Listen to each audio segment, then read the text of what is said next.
দর্শক আসসালামু আলাইকুম। আশা করি আপনারা ভালো আছেন। আলহামদুলিল্লাহ আমিও ভালো আছি।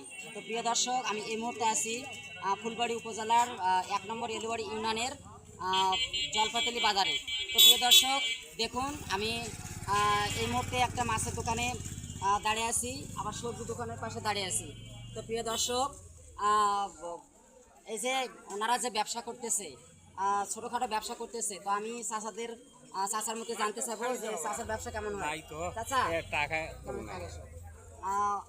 আপনি তো মাছের ব্যবসা শুধু করেন। মাছের ব্যবসা করছি। তো আসলে যে আপনারা যে এখানে ব্যবসা করতেছেন, মাথার উপরে কোনো ছাদের ব্যবসা নাই?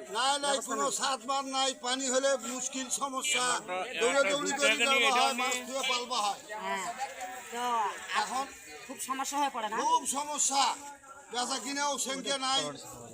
প্রিয় দর্শক দেখুন, এটা আরো কাঁচা বাজার আছে, মাথার উপরে কোনো ছাদ নেই। হ্যাঁ, এই ছোটোখাটো অসহায় মানুষগুলো ব্যবসা করে খাচ্ছে, কর্ম করে খাওয়াটা জায়েজ। তো প্রিয় দর্শক,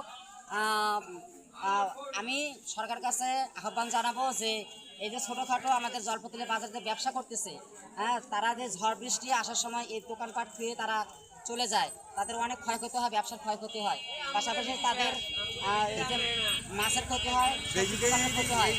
তো আমি সরকারের কাছে আহ্বান জানাবো যে আমাদের জলপাতলি বাজারে যেন একটা সরকারের পক্ষ থেকে মার্কেট করে দেয়। যদি মার্কেট করে দেওয়া হয়, তারা মার্কেট করে দেওয়া হয়, তাহলে তারা ভাড়ার মাধ্যমে তারা এই ব্যবসাগুলো চালাতে পারে।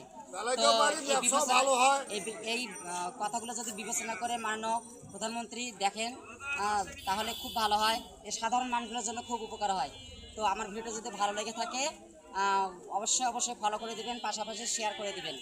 তো ভালো থাকবেন, সুখে থাকবেন। আল্লাহ হাফেজ।